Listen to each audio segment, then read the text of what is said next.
Hello and welcome back to another fun-filled adventure here on Punky's World. Today I have this air conditioner unit that apparently doesn't get cold. I picked this up today for free. The people I picked it up from says, yeah, it doesn't get cold, it's for parts, it's not that old, I bought it a year ago. They don't know what's wrong with it, so we're gonna dive in and see if we can't revive this Black & Decker air conditioner. As you can see, it looks like a pretty nice air conditioner. It's a Black & Decker model BPA-CT 14HWT. It's 14,000 BTUs, so it's got some power behind it. Let's fire it up and do the old smoke test and see what happens.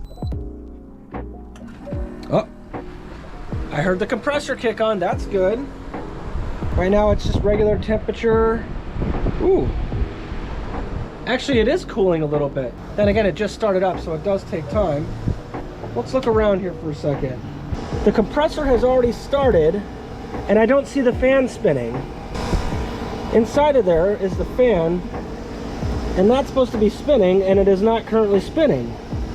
I definitely feel like it dropped a few degrees. Now it's probably not blowing super cold because that exhaust fan is not spinning. It's not being able to get rid of the hot heat out the back. Let's get this on the bench. Let's open the back up and let's do some tests. Maybe we got a bad capacitor. Let's find out. We'll see if we win on this deal. We are gonna pull off the back filters just because we'll get them out of the equation. So we got screws on the back here, screws on the side. We got a lot of screws here we're gonna have to deal with. Okay, I got these two small screws. That's for the side filter right here. Let's put those screws in the bag. These screws that go into the case, they have more of a point on it. These ones do not have a point. I don't know if you can tell from there. Keep that in mind, that's a reference so you don't mix them up. Take off the back drain plug too. We'll put that in the bag just so we don't lose it. There's screws on the side where these handles are. Okay, so these are also pointy. These ones are a little bit longer. The ones that go to the handles right here. Looks like this handle comes out like so. Two more screws are exposed right there. These are just like the same screws that we use to take off the filter. Same size, that goes up here in this upper part of the handle. Now we got three of them right here. A lot of screws. Did we get all the buggers? Let's check it out. Another one down here. Got it. A little finesse. Try not to bust anything. I'm saying that for myself, not you. Of course, you guys are all experts at this. You're probably wondering, Punky, why are you doing this on the ground? Well, dude, I got stuff all over the bench. I got stuff on the other benches. I am just overloaded with stuff to work on. So that would answer your question on that whole aspect. Okay, so this is the controller. Put this down. We're getting to the heart of this thing. There's two screws right here. Once you pull the controller off, there's one right here. And again, this is also the same style screw that the side filters have. There's no point on them. Got that one. This should pop off. Yes, indeed it does. All right. There's also some screws right here. I don't know if we have to pull this part off yet. We need to locate where the capacitor is going to be. So we're gonna have to pull the front of this off as well. The capacitor is in the front of this deal. So, okay, we'll very gingerly just undo the whole thing. This is got a pointy on it, pointy screw. Down here, there's a screw as well for the front cover. Screws all over her. Here, I'll get down lower. You guys can have a better view. Oh, are we getting somewhere? Oh, yeah, baby. Now we're squirting putty. Look at that. Okay, and looks like this right here is the control box right here. It's gonna house our capacitor, probably the drive board. But before I start pulling the capacitor, let me just see if this fan is even seized or not. Oh, looks like it spins freely, so it's not seized, so that's a good thing. We gotta get inside of this box here, and we gotta see what the funk is all about here. We're gonna have to discharge capacitors as well, because we don't wanna get shocked. That's not gonna be a fun one if we do get shocked. Let's open her up, let's see. Same pointy style screw. There's a little tab that keeps it in place. Another screw that came out of the side right there. Hopefully you saw that. I'm gonna unhook this just to separate this part of the case from it. It's just a wire that goes right here. It's a 3-pin wire. Capacitor's over here on this side. There's a little clip right there. That's what keeps the capacitor in place. I just put a little red mark at the top of this one just because I don't see it labeled perm. I don't want to get them mixed up from what it was. I just put a little red mark right there. I'm going to pull the wires out and we're going to test this cap. But I got to discharge the cap too because it can have some high voltage. So there's a little pin right in here. You can't see it, but there's a little tab. If you push down on it, these things should come off of the deal. Let's discharge this real quick. We're gonna discharge it like this, see? I'm basically shorting out the terminals right here. They're insulated screwdrivers, and I'm going in between the two terminals so that way it discharges anything that's in that cap so it can't shock me when I'm dealing with this. Okay, that one's easy. You just gotta know where to find the tab. That one was easy too. You gotta want it. There it is. Okay, this one is a 60 microfarad, 250 volt, 2019 cap. All right. And this is actually just for the compressor, but it's a single zone capacitor. And as I did a little digging here, I did happen to come across these guys back here, which are these plastic looking ones. And I could tell because it says a microfarad on it. And so I'm assuming one is for the front fan and the other one is for the rear fan. And I think this black one right here is for the rear exhaust fan. So we need to actually test that one. So I decided to use my LCR meter. We'll go 200 microfarads and let's test this cap and see where we're at on it. This one is testing 59.9, so that's 60, so this is a good cap. This one right here, which is one of the ones we pulled out, we're gonna check that one real quick and see if maybe this is our issue. This is supposed to be at 8 microfarads. And look at that, 8.15. Hopefully you're seeing that on the meter. This is a good cap right here. Good. And now we're gonna check this last one right here. This one's supposed to be 4 microfarads. We're gonna test that with the LCR meter as well. And we have negative 3.60. That is not good.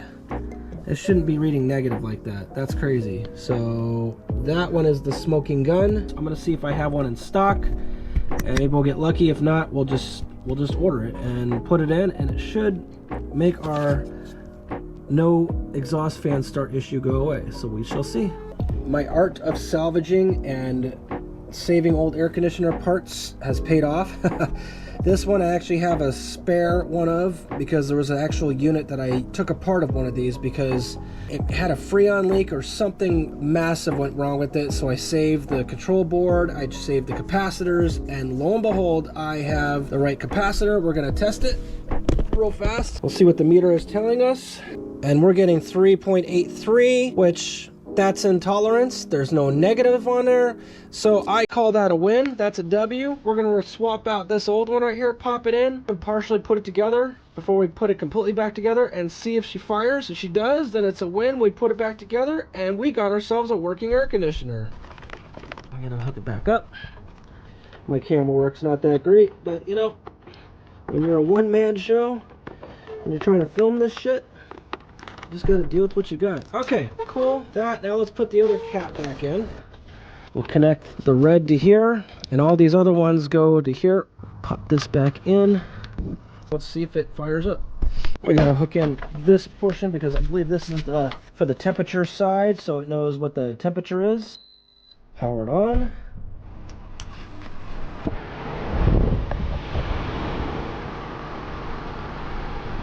Pressure kicked on. So even with replacing the capacitor, which was necessary because I believe that it had a fault, I still am not getting power to this motor. So I took alligator clips and went to the back side of the motor, of the circuit board, which feeds the motor, to see if we're getting any power from the circuit board sending it to the motor. I turned it on, the compressor came on, and the way I have it set up is I had my alligator clips went on there, and I was receiving 112 volts, I believe. It's definitely sending power to the motor, so I think there's a problem with this motor, and it's failing. I may have to swap this out. Luckily for me, I have a lot of salvaging that I do. I have an extra motor. We might be able to just throw this one in there and get this thing to fire up again. We'll see what happens. Okay, so I just unplugged the fan motor from the circuit board right here. We are going to test and see what the ohms are on this deal and see if we have an open circuit or what. I'm getting open line on these two terminals here when I have it in ohms mode.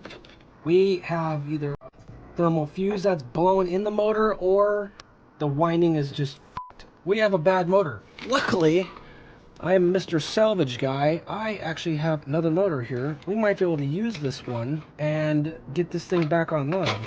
We shall see. I'm crossing my fingers because, you know, saving all this junk, I've been waiting for this day. It's like that one guy who saves all his wood and he's waiting for that one day to use that one piece of wood for that one project that he's been saving for years, and he finally gets to do it. It's kind of how I feel about this damn motor right now. So I've had this thing for probably about 2 years now. It's been in my storage attic, and let's put her back to use because this will be great. I just want to show you real quick on my meter here. It says OL. That's what we were getting on this motor that was inside of the air conditioner. This is OL. This is the new used motor. This is the black wire for the new used motor, and this is the blue one. And as you can see, we get a beep on the meter, which means that winding is good. So it shows us that this winding is dead on this guy, and that's our problem. So we're gonna swap that out.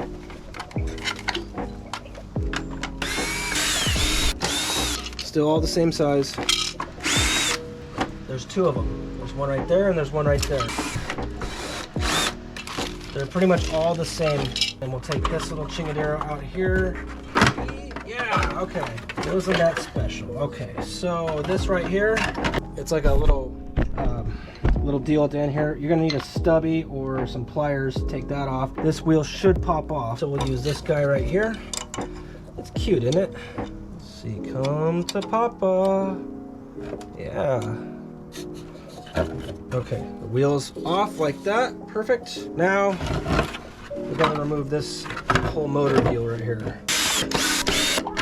Same screw sizes. Okay, that motor is out. If I remember correctly, so it's gonna go in there like that, yeah.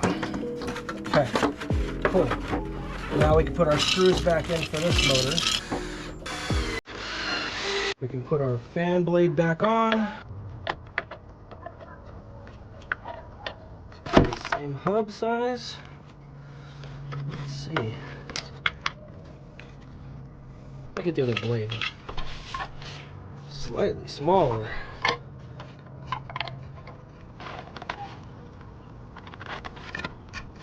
We're gonna go with this one. It's gonna be great. Tighten this up. It's gonna be great. Look at that. Perfect. All right, let's put it back together now. We got it in there. It fits. It's a slightly smaller wheel, but that's not going to affect it. It spins freely. It's doing its job. It's going to be okay. Now we start screwing this thing all back together, then we can start the wiring up process of it. Some people in the comments like, yeah, but the wheel's not quite the right size. Yeah, I know. It'll be okay. It'll spin. It'll do its job. You won't notice anything. It's slightly smaller, and it came from the same exact unit. So calm your tits. It's all right. Look at that. It spins. It's no problem. It's gonna be great. Don't even worry about it. We'll route our cables. We'll go like this. We'll do the same with this. We'll try to share the same path here. We'll take this ground wire off. The new ground wire can go back here, back onto it. Okay, the ground wire is on. Perfect. We're taking the red wire off of here.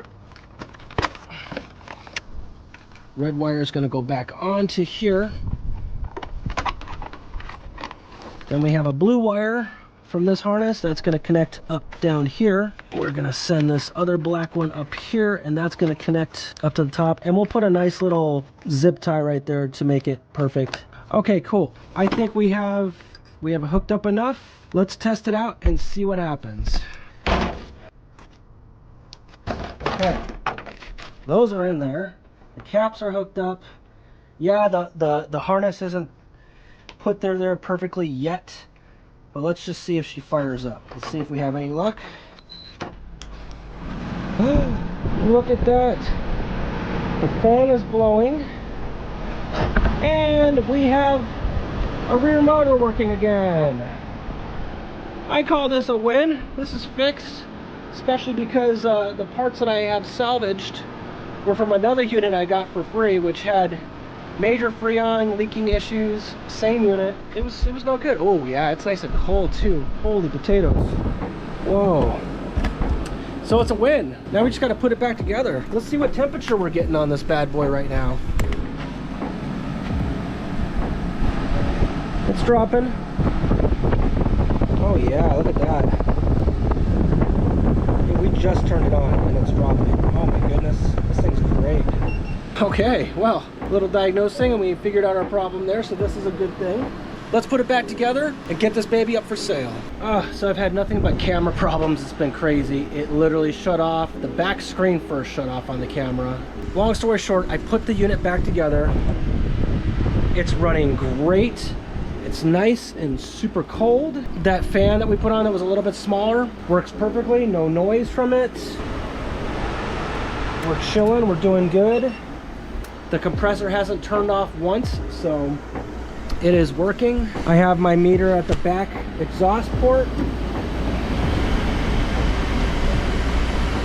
And it is taking all of the hot air and it's taking it away from the unit. And also when I was looking through my salvage bag of parts for the Black & Decker, I also came across a remote control. So I got to find the ring for the back of it that attaches to the hose, because I have plenty of hoses. I've got hose and different area codes. I'll find out the attachment for it. It'll go to it. I'm gonna wax the whole outside, make it nice and shiny. And it's kind of late in the season right now, even though although today it is 90 degrees and it is October 29th. So yeah, still pretty warm for out here. My whole thing is I get a bunch of different air conditioner units that don't work, or people sell them cheap during the winter time, and I clean them out, sanitize them, make them spotless, go through everything. They're completely clean when I sell them. And then I wait for the summertime, and that's when I unload them. So this is something you could do if you wanted to get into this hobby. I'm sorry I couldn't get the video footage of me putting it all back together, but it works, it's done. And it's doing its job. Not a bad find for us. Good stuff. Anyways, I really hope you enjoyed this episode of Punky's World. I never know what kind of videos I'm going to put out. If you have a suggestion for videos, feel free to leave a comment or even consider hitting the subscribe button. It helps me out a lot. I'll just keep these random videos going. Cheers, everybody. We'll see you on the next episode.